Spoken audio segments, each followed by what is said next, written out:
오늘은 우리가 베드로전서 19번째 시간으로 마지막이 가까이 왔으니 라는 제목으로 같이 말씀을 나누도록 하겠습니다. 하나님은 성경을 통해서 이 땅을 살아가는 우리들이 영원히 이 땅에서 살지 않는다는 것을 늘 확인시켜 주십니다. 보통의 사람들은 자신들의 인생에 마지막이 있다라는 생각을 하지 않고 삽니다. 그래서 100년도 못 살면서 1000년을 살 것처럼 인생을 계획한다는 말을 하는 것처럼 사람들은 자신들의 인생이 영원할 것이라는 착각 속에 살아요.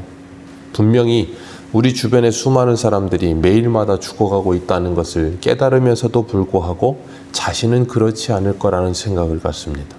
그러나 하나님은 성경을 통해서 우리들에게 늘 그 마지막을 바라보라 그렇게 말씀하세요. 그 마지막을 바라보라고 말씀하시고 또한 그 마지막이 다 새로운 시작이라는 것 또한 우리에게 늘 말씀해 주십니다. 그렇기 때문에 우리는 일상을 살아가면서 하나님의 말씀을 통해서 우리의 인생이 마지막일 수 있다는 생각을 가지고 살게 될 때 오늘이 소중해지는 거예요. 내가 영원히 살 것처럼 생각을 하면 오늘이 아니어도 얼마든지 기회가 있다라는 생각을 가지고 살다 보니까 오늘을 굉장히 소중하게 살기보단 오늘을 아무렇지 않게 살아가는 경우가 많거든요. 그러다 보면 우리를 만나는 사람들을 대면할 때 그리고 그들을 대하는 태도가 너무 무성의할 때가 굉장히 많아요. 하나님은 우리에게 성경을 통해서 날마다 마지막이라는 것을 그리고 마지막이 있다는 것을 기억하며 살아서 오늘 하루하루를 좋은 날로 만들어가라 그렇게 말씀하고 계시는 거예요. 야고보 사도는 우리의 인생을 잠시 있다가 사라지는 안개와 같다라고 소개하고 있고 모세도 시편 90편에서 우리의 인생이 밤의 한 경점과도 같다 그렇게 표현을 했어요. 그래서 시편 90편 4절엔 이렇게 말합니다. 주의 목전에서 1000년이 지나간 어제 같으며 밤의 한 순간 같을 뿐이라. 밤의 한 순간 같을 뿐이라. 우리의 모든 날이 주의 분노 중에 지나가며 우리의 평생이 순식간에 다하였나니 연수가 70이요 강건하면 80이라도 그 연수의 자랑은 수고와 슬픔뿐이니 신속히간이 우리가 날아가나이다. 날아간다라는 표현을 써요. 그리고 오늘 베드로는 7절에 이렇게 말합니다. 만물의 마지막이 가까이 왔으니 그러므로 너희는 정신을 차리고 근신하여 기도하라. 만물의 마지막이 가까이 왔다는 거예요. 그렇기 때문에 너희들은 정신을 차리고 근신하여 기도하라 라고 말씀하시면서 그 마지막을 준비하라 라고 말씀하시는 거예요. 우리에게는 두 가지의 마지막이 있습니다. 첫 번째는 우주적인 종말, 우주적인 마지막이죠. 예수님이 다시 재림하시는 그날에 이 지구의 이 우주 세계는 끝이 납니다. 그리고 개인적인 마지막이 있어요. 우리는 매일마다 수많은 사람들이 떠나가는 모습을 보면서 우리도 언제든지 곧 떠날 수 있다라는 이 자각을 가지고 살라고 주님은 말씀하신다 그랬어요. 그렇기 때문에 우리에게는 이 두 가지 마지막이 늘 기다리고 있다라는 생각을 해야 되는 거예요. 바울은 로마서 13장 11절에 이렇게 말합니다. 또한 너희가 이 시기를 알거니와 자다가 깰 때가 벌써 되었으니 이는 이제 우리의 구원이 처음 믿을 때보다 가까웠습니다. 아멘. 처음 믿을 때보다 주님 만날 날이 가까워지고 있다는 거예요. 그렇기 때문에 우리가 그것만 기억하며 살 수 있다면 우리의 신앙생활은 아름다워질 수 있다는 거예요. 우리 한 군데만 읽습니다. 데살로니가전서 5장 1절입니다. 데살로니가전서 5장 1절.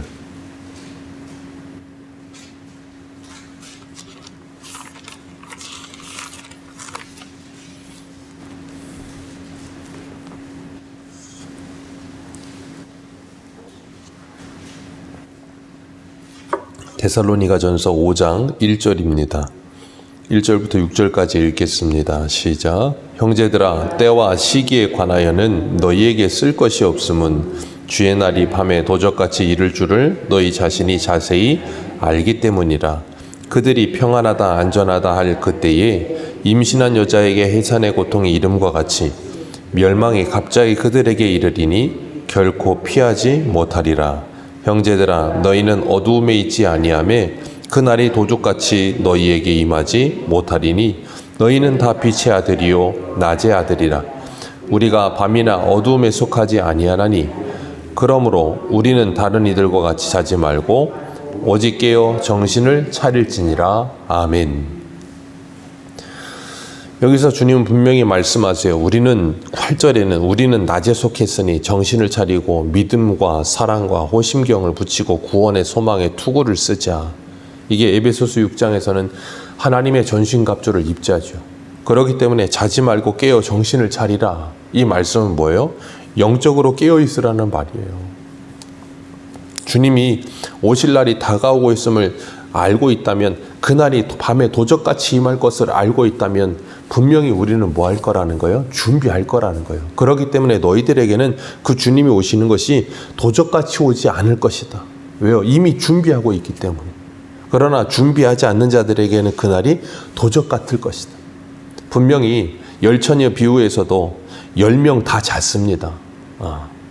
5명은 깨어있고 5명은 잔 거 아니에요. 다 잤습니다. 그런데 5명은 기름을 준비했고 5명은 기름을 준비하지 않았어요. 그렇기 때문에 5명은 남편이 언제 오든지 자고 있든 깨어있든 그 남편을 맞을 준비가 되어 있는데 5명은 자고 있었고 그리고 기름도 준비하지 않았기에 남편이 자고 있는 동안에 와서 그것을 준비하지 못했다는 거예요. 우리에게 주님은 분명히 말씀하고 계세요. 준비하여 있어라. 그 기름을 준비하여 있어라. 그 말은 뭐예요? 쉽게 말하면 성령을 받은 하나님의 사람들은 이 땅을 살아가면서 기름으로 준비되어 있는 사람들이에요. 어떻게 해요? 주님의 말씀으로 깨어있는 삶을 사는 거예요. 우리가 바쁜 세상을 살다 보면 자꾸 하나님의 말씀을 잊고 살 때도 있고요. 말씀을 기억하지 못할 때도 있어요. 그래서 하나님은 우리들에게 이 말씀을 듣게 하시고 그리고 말씀을 또 잊게 하세요. 그러면서 잠들어 있던 우리의 영혼을 자꾸 뭐 하세요? 자꾸 깨우시는 겁니다. 그래서 베드로의 이 말씀을 우리들에게 계속해서 주시면서 이 말씀을 내가 잊고 살아가며 다른 사람을 대하다가도 이 말씀을 다시금 듣고 읽으면서 뭐예요? 깨닫는 거예요. 그러면서 뭐 하게 하세요? 깨어나게 하시는 겁니다. 그렇기 때문에 하나님은 우리들을 날마다 이 말씀을 가까이 두게 하시는 것이고 이 말씀을 끊임없이 듣게 하시는 거예요. 그러지 않으면 우리들도 바쁘게 살다 보면 우리의 정신이 그리고 우리 생각이 쏙 빠지거든요. 그러면 세상 사람과 똑같이 끝이 없는 것처럼 살아요. 이 세상에서 영원할 것처럼 살아요. 그래서 하나님은 우리들에게 말씀을 두시고요. 말씀뿐 아니라 우리에게 상황과 환경과 사람을 통해서 이 세상에서의 삶이 얼마나 힘들고 어려운지를 깨닫게 하시면서 하나님의 나라를 소망하게 만드세요. 그것이 하나님의 은혜요 복인 줄 믿습니다. 그래서 하나님은 우리를 날마다 주기적으로 그 말씀을 통해 근신하고 깨어있게 하세요. 그리고 8절 말씀에 이렇게 말씀하세요. 8절 같이 읽습니다. 시작. 무엇보다도 뜨겁게 서로 사랑할지니 사랑은 허다한 죄를 덮느니라. 하나님께서 말씀을 통해 정신 차리게 하시고 근신하게 하시고 기도하게 하시는 이유가 8절이에요.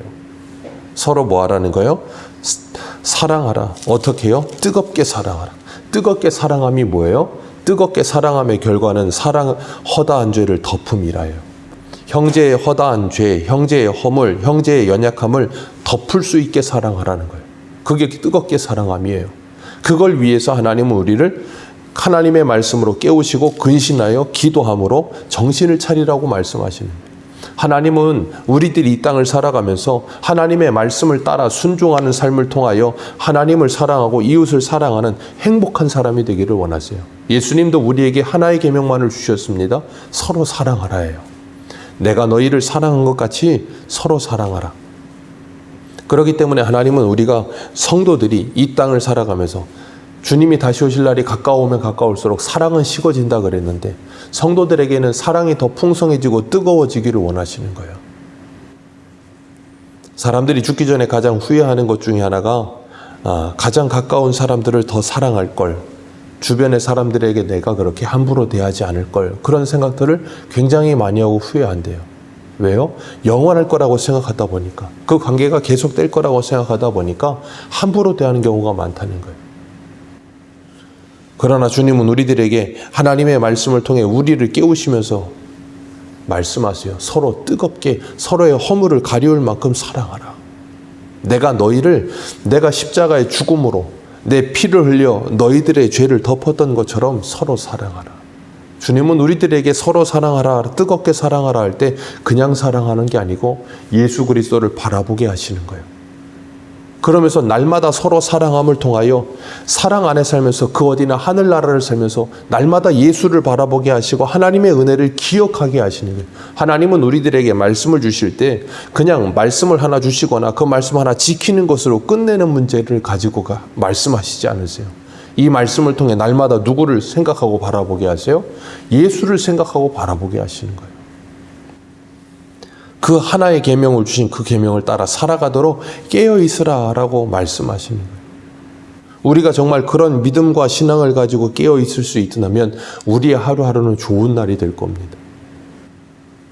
세상 사람들과 똑같이 미워하고 시기하고 질투하며 살지 않고 하나님의 나라를 살기를 원하시는 거예요.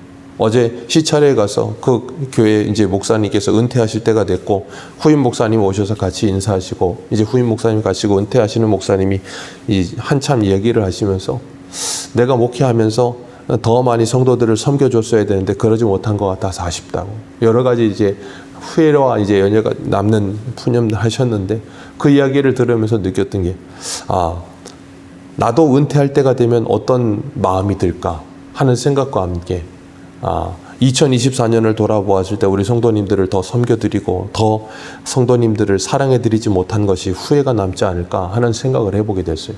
분명히 우리들은 은퇴할 날이 다가옵니다. 우리의 일에서 은퇴할 날 그것뿐 아니라 우리의 인생에서 은퇴할 날도 다가옵니다. 분명히 그날은 금방 다가옵니다.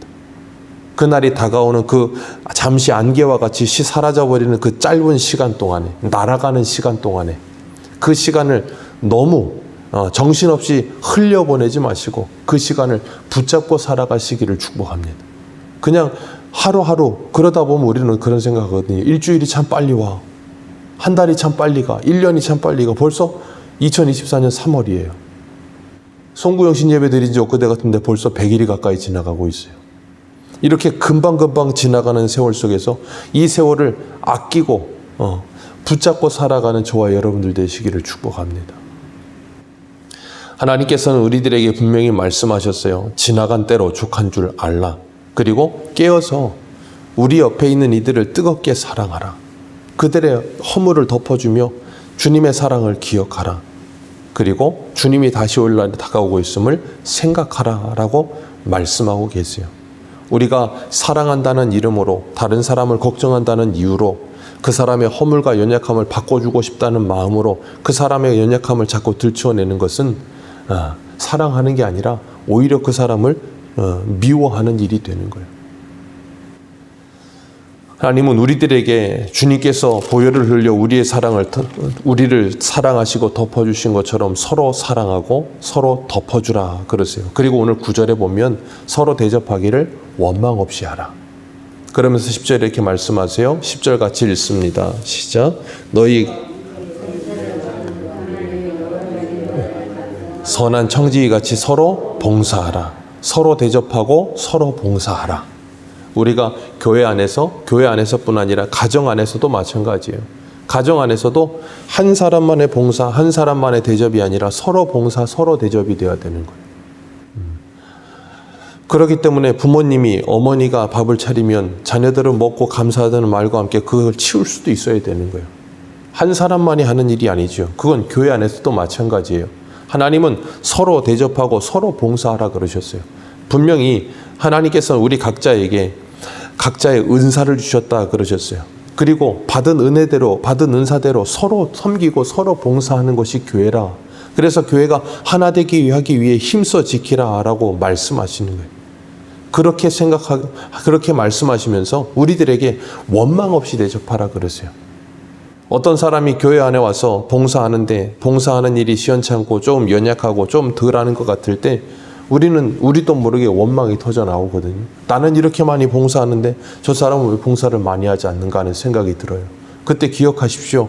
그 사람이 봉사하지 않는 그 부분이 하나님께서 나에게 더 많은 봉사를 할 수 있는 기회로 주신 것임을 기억하십시오. 더 많이 봉사하며 더 많이 하나님의 은혜를 누리게 하시려고 나에게 그것을 보게 하신 거예요. 그 사람이 봉사하지 않는다고 원망할 일이 아니라 하나님이 내게 복을 더 주시는 거예요. 복을 더 주신다는 건 다른 복을 주는 게 아니라 하나님의 은혜를 더 많이 누리고 그걸 더 많이 섬기면서 더 하나님의 사랑을 채울하게 하시는 거예요. 그게 하나님이 주시는 복이에요. 그러니까 원망이 없이 더 감사가 넘치게 하시는 게 복이에요. 그게 아니고 더 많이 하는데 더 많이 원망이 생긴다면 나는 오히려 저주 속에 있는 거예요. 우리가 하나님의 일을 함에 있어서 서로 대접하고 서로 봉사하며 서로 아껴주고 하나 되어져 가는 교회. 그래서 11절에 이렇게 말씀하세요. 누가 말하려면 하나님의 말씀을 하는 것 같이 하고 누가 봉사하려면 하나님이 공급하시는 힘으로 하는 것 같이 하라. 하나님이 공급하시는 힘으로 하는 것 같이 하지 않고 나의 힘으로 하려고 하고 나의 생각으로 하려다 보면 원망이 생겨요. 그리고 대접을 받으려 하고 다른 사람에게 인정을 받으려고 해요. 그러면서 섭섭함이 생깁니다. 그 이유는 하나예요. 내 힘으로 하고 내 영광을 내가 가지려고 하다가. 오늘 분명히 말씀하세요.